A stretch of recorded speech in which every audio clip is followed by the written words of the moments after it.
Breaking news Sunday. Most outlets had been reporting late last week that there was going to be an update over the weekend about the presidential election. Joe Biden will not seek re-election. I just have to pause for a second.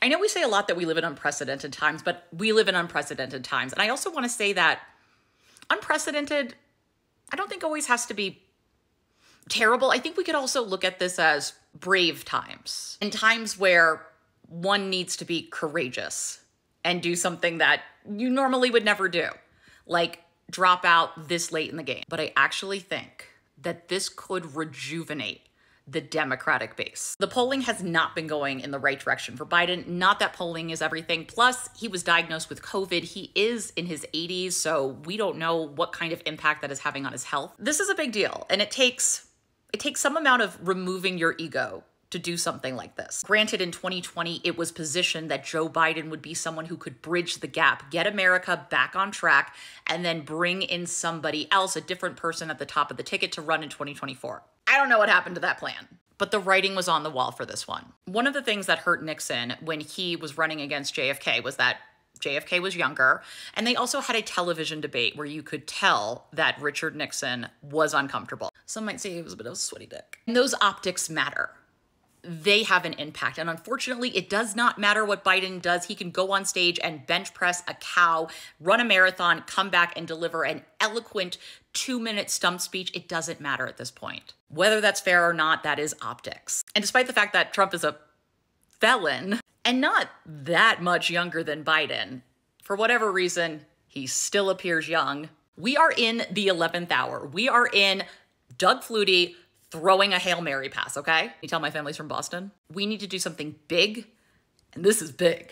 This is really big. What would be super cool is if on his way out, he was like, and I'm gonna sign these executive orders. Either way, my prediction is going to be that while he doesn't outwardly endorse Kamala Harris, because there still needs to be a convention, I think that she is going to be top of the ticket. I also think that she has to be on the ticket. I need to look into this, but it has something to do with fundraising for the Biden-Harris ticket, that if she is no longer there, they lose 4 years and countless millions, maybe more of funding. The other scary thing is that Republicans are definitely going to try to fight this in court, but I'm looking forward to hearing from a legal analyst on that. I think it's going to be Kamala at the top of the ticket.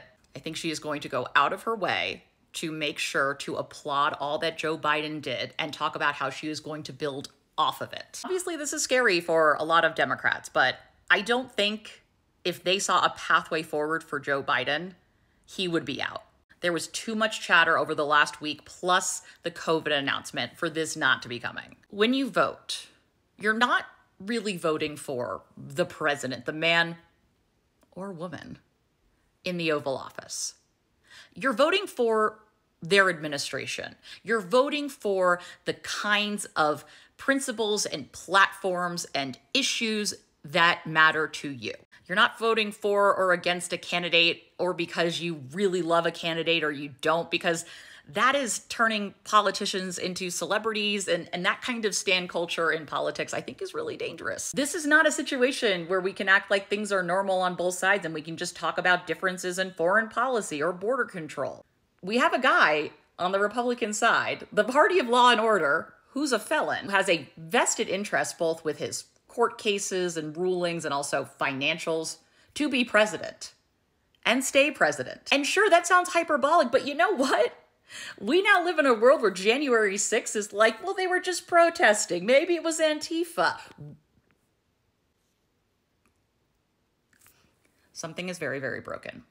And that something will need to be addressed. Not exactly the same, but we saw in France how after the first round of voting, they saw how many seats the far right was going to get, and they coalesced around certain parties, certain people, so that they could block the far right. Now, that obviously wouldn't work in America because we have a hard enough time getting people to vote once, not to mention the impediments to voting to make it harder for people to vote, especially in urban areas, areas with colleges, etc. We just don't have viable third parties either. It's not like in the UK or France where there's a ton of different parties to choose from. We are still pretty firmly a two-party system. But this is what we could do. We could have a president in his 80s who has COVID step down. And let's be honest, seeing Donald Trump debate Kamala Harris would be delish. And even better, there's a job for Maya Rudolph. This is scary, but it's also scary for the Trump team. They didn't want Biden to drop out. This was going great. And let's say it is Kamala. We really haven't heard Trump get an attack in on her. He really doesn't have it hammered down. So while a lot of people might be panicking, I think some of those people are also working for the Trump campaign. Y'all, we're living through history. What can I say?